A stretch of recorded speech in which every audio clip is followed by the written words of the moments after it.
Bonjour à tous, dans cette nouvelle vidéo, je vais vous corriger un exercice qui traite du filtrage numérique, d'accord, et donc lié aux contraintes mécaniques. Donc l'énoncé de l'exercice, qui est un extrait d'un sujet d'examen. Des tests de qualité de matériaux sont réalisés en imposant des contraintes mécaniques sur différents échantillons. Les mesures effectuées sont gérées par un système de traitement numérique comportant entre autres un filtre caractérisé par l'algorithme suivant. Donc yn qui est égal à 0,5 yn-1 plus 0,5 xn. Donc première question, on vous demande pourquoi est-ce que cet algorithme est récursif? Alors, donc on vient de dire que yn était égal à 0,5 yn-1 plus 0,5 xn. Donc là, on voit bien que vous avez les échantillons de sortie yn qui dépendent à la fois des échantillons d'entrée, mais également des échantillons de sortie précédents. D'accord? Donc yn dépend donc des échantillons de sortie précédents, ça veut dire de yn-1.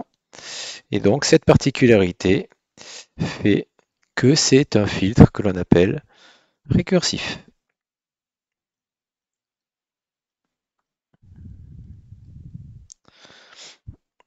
Ok, donc si on avait eu yn qui dépendait uniquement de xn et des échantillons d'entrée précédents, donc xn-1, xn-2, etc., on aurait eu un filtre non récursif.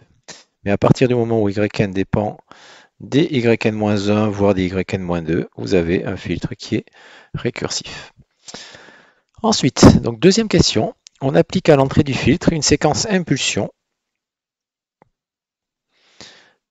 donc qui correspond à une impulsion unitaire, donc telle que delta n est égal à 1 pour n égale 0 et delta n égale 0 pour n différent de 0. Voilà, donc deuxième question. On vous demande de déterminer les valeurs des 5 premiers échantillons, y0, y1, y2, y3, y4 en sortie du filtre. Donc là, il suffit de partir de l'équation de récurrence précédente, et donc vous remplacez dans un premier temps n par 0, et donc ça va vous permettre de calculer y0. Donc y0 est égal à 0,5 yn-1, c'est-à-dire 0-1, c'est-à-dire y-1, plus 0,5 x0. Donc j'ai remplacé dans l'équation n par 0. Donc ce qu'on appelle x, c'est l'échelon x, ici delta n, d'accord? Donc x0, puisque c'est une impulsion unitaire, va être égal à 1, et y-1, donc ça c'est avant qu'on établisse l'échelon, enfin l'impulsion au départ, donc y indice moins 1 est égal à 0. Donc au final, on va trouver y0 qui va être égal à 0,5 fois 0 plus 0,5 fois 1, c'est-à-dire y0 qui est égal à 0,5. Ensuite, pour calculer le deuxième échantillon y1, on va se servir également de l'équation de récurrence en remplaçant n par 1. Et donc, on va pouvoir déterminer y1 qui est égal à 0,5 yn-1, c'est-à-dire y0, plus 0,5 xn, c'est-à-dire x1. Donc ici, y0 correspond à la valeur de l'échantillon y0 que l'on vient de calculer précédemment. Donc on a 0,5. Et x1, donc c'est égal à 0, puisqu'en entrée, on a une impulsion unitaire. Donc seul x0 vaut 1, et toutes les autres valeurs de x valent 0. Donc on fait le calcul. 0,5 fois 0,5, on va trouver donc 0,25. Et ainsi de suite. Donc pour n égale 2, on va pouvoir remplacer n par 2. Donc y2 il sera égal à 0,5 y1 plus 0,5 x2 avec donc y1 qui est égal à la valeur calculée précédemment, c'est-à-dire 0,25, x2 qui est égal à 0,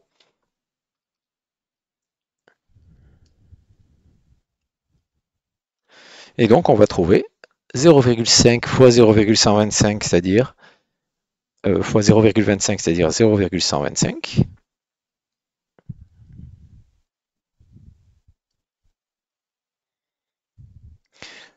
Plus 0,5 fois 0. Et ainsi de suite. Donc, pour n égale 3, y3 est égal à 0,5 fois y2 plus 0,5 fois x3. Donc, comme précédemment, y2, on vient de trouver 0,125. x3 vaut toujours 0.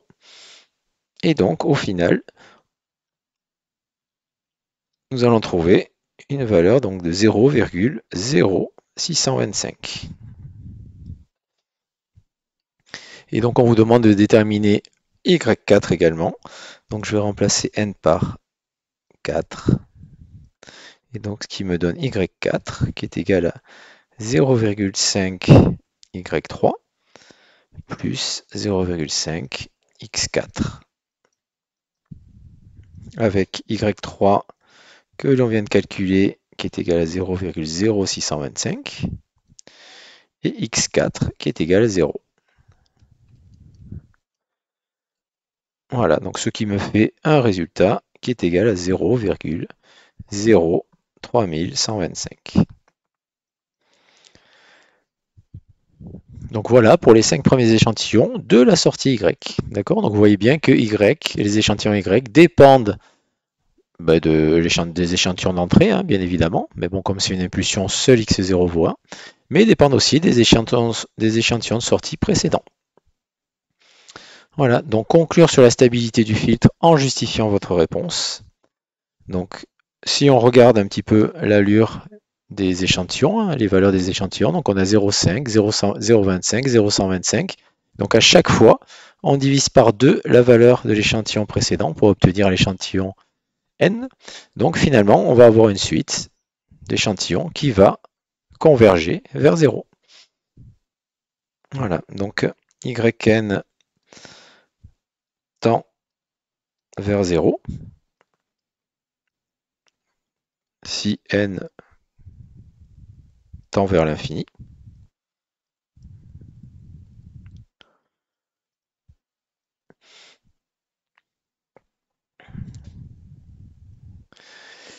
D'accord, donc finalement, votre filtre, il va tendre vers une valeur finie, donc il va converger. Donc votre filtre va être stable. Voilà, donc ici, filtre stable, car yn tend vers une valeur finie.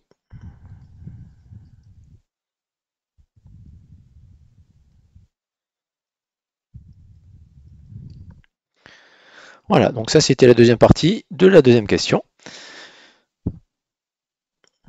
Et donc ensuite, troisième question. On applique à l'entrée du filtre maintenant donc un échelon unité. Ça veut dire que xn va être égal à l'échelon unité. C'est-à-dire que xn va être égal à 1 à partir du moment où n sera supérieur ou égal à 0. Voilà, donc c'est ce qu'on vous dit ici. Un égale 1 pour n supérieur ou égal à 0 et un égale 0 pour n inférieur à 0. Donc déterminer les valeurs des 7 premiers échantillons en sortie du filtre. Donc là, ça va être toujours le même principe. On va partir de l'équation de récurrence. Donc pour n égale 0, y0, donc ça va être la même relation que tout à l'heure. Donc ça fait 0,5 y-1 plus 0,5 x0. Et donc là, ici, donc comme tout à l'heure, y-1 vaut 0. Ici, puisqu'on applique un échelon, x0 vaut 1. Donc au final, la valeur de y0 va être égale à 0,5 fois 1, c'est-à-dire 0,5. On continue, donc pour n égale 1, y1 qui va être égal à 0,5 y0 plus 0,5 x1. y0, on vient de le calculer, il vaut 0,5. Et donc là, maintenant, ce qui va changer, c'est que on n'a plus une impulsion en entrée, donc ça veut dire que x1 va être égal à 1. Donc au final, on va avoir une valeur, donc 0,5 fois 0,5, donc c'était 0,25, plus, donc je vais l'écrire, je vais le détailler un petit peu plus, hein.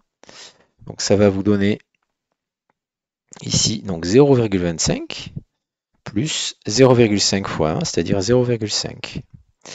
Et donc vous avez une valeur qui sera égale à 0,75.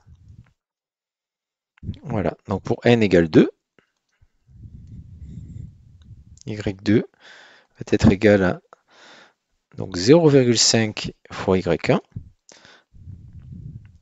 plus 0,5 fois x2. Donc y1, on vient de le calculer, il vaut 0,75. x2, il vaut 1. Et donc au final, on se rend bien compte qu'on fait la moitié de la valeur de l'échantillon précédent. Donc 0,75 fois 0,5. Donc ça va être égal à 0,375. Plus 0,5 fois 1. Donc ça fait 0,5. Et donc on va obtenir une valeur de 0,875.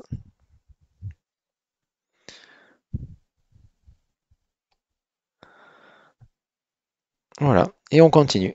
Donc là, c'est vrai que c'est un petit peu long puisqu'on vous demande de calculer les 7 premiers échantillons, hein. Donc y3, on va essayer d'aller un petit peu plus vite, hein. Donc ça fait 0,5 fois y2 plus 0,5 fois x3.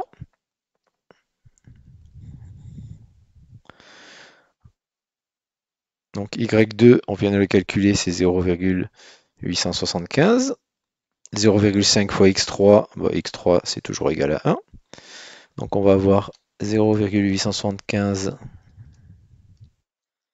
fois 0,5 qui va faire, donc si on fait le calcul, 0,4375 auquel on rajoute 0,5. Donc ça fait une valeur de 0,9375. Voilà. Pour n égale 4,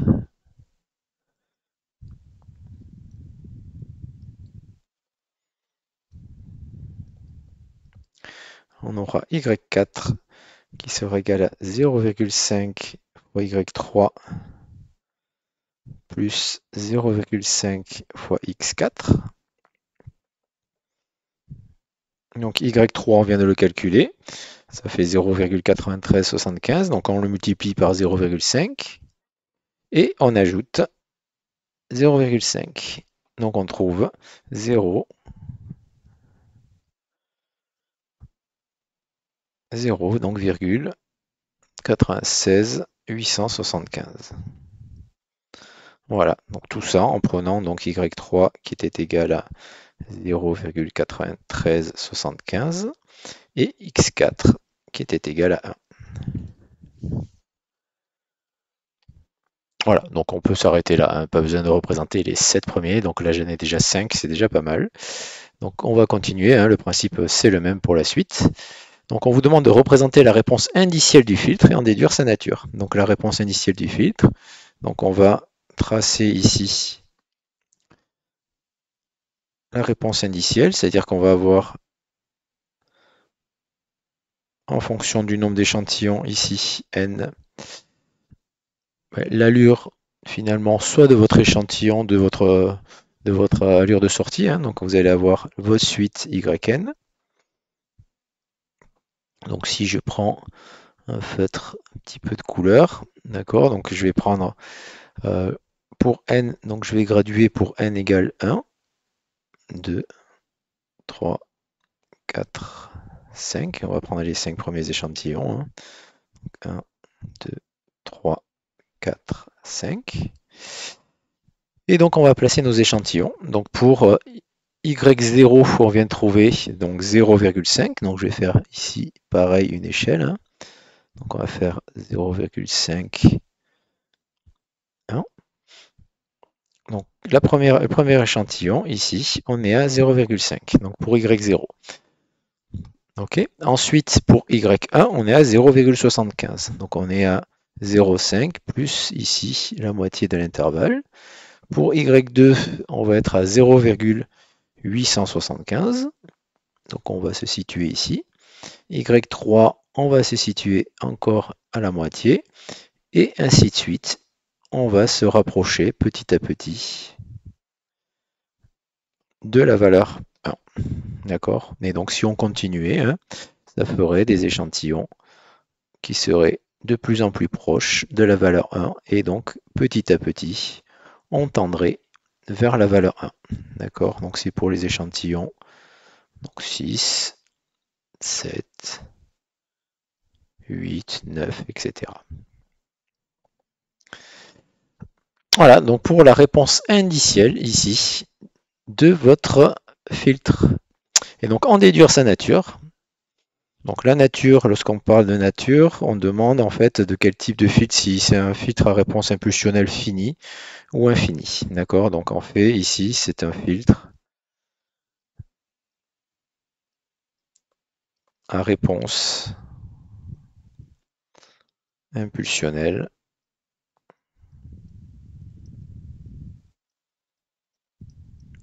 donc infini, hein, parce que finalement on n'atteint jamais la valeur finale. D'accord? Vous voyez qu'on est à 0,5, 0,75, 0,875, etc. Et petit à petit on tend vers 1, mais on n'atteint jamais cette valeur. D'accord? Donc ce n'est pas un filtre à réponse impulsionnelle finie, c'est un filtre à réponse impulsionnelle infinie. Donc on appelle ça des filtres RII.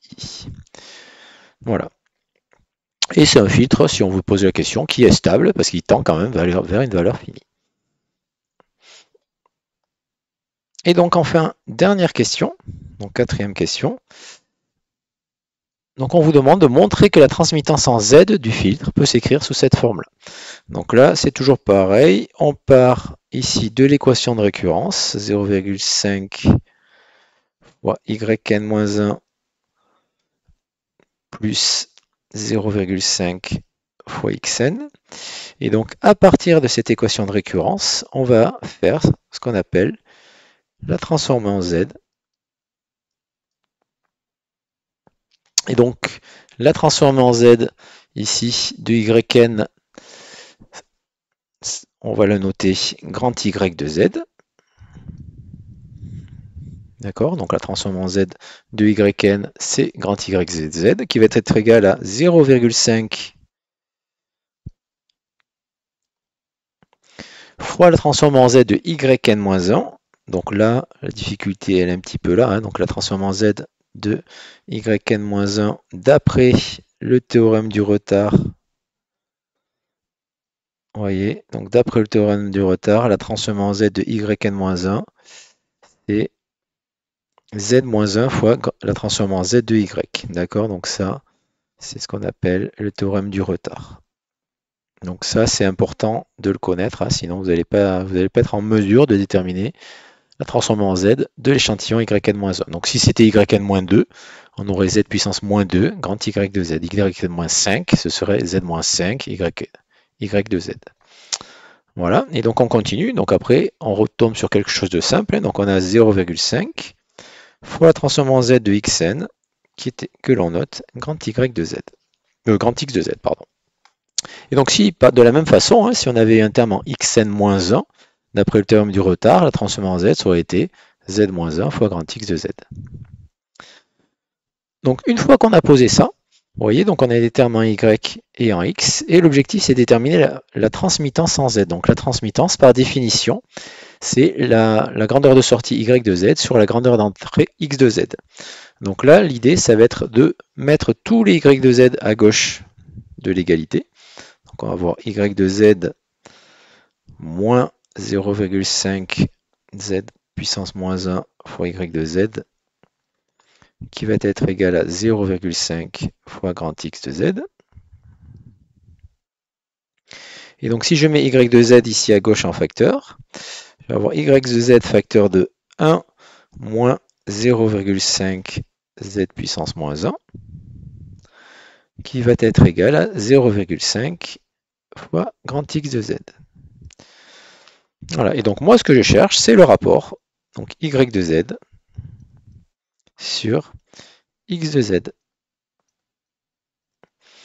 Donc là, dans mon équation, il suffit que le coefficient qui est facteur de y de z, je le passe ici en bas au dénominateur à droite de l'égalité, et que ce x de z qui est à droite de l'égalité, je le passe au dénominateur ici à gauche de l'égalité.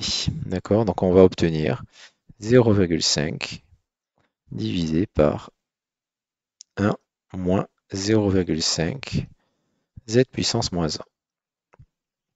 Voilà, et donc là, au niveau de la forme qu'ils vous donnent, donc ils évitent d'avoir des z puissance moins 1. Donc si on veut éviter ceci, on va ici, en haut et en bas. Donc z puissance moins 1, c'est la même chose que 1 sur z. Donc pour pouvoir l'éliminer, je vais multiplier en haut et en bas par z. D'accord? Donc le numérateur et le dénominateur, je vais les multiplier par z. Donc c'est comme si je multipliais par 1, donc ça ne change pas grand-chose. Et donc au niveau écriture, donc y sur x, c'est ce qu'on appelle h de z. C'est la définition. Et donc je vais avoir 0,5 fois z au numérateur.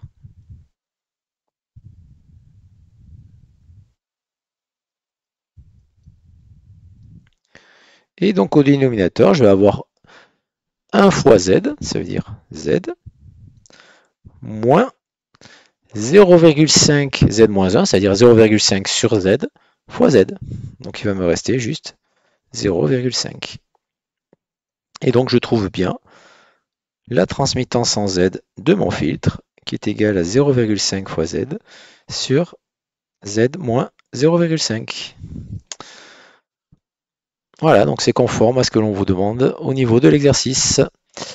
Voilà, donc pour cette partie, merci de m'avoir écouté et donc à très bientôt pour une nouvelle vidéo.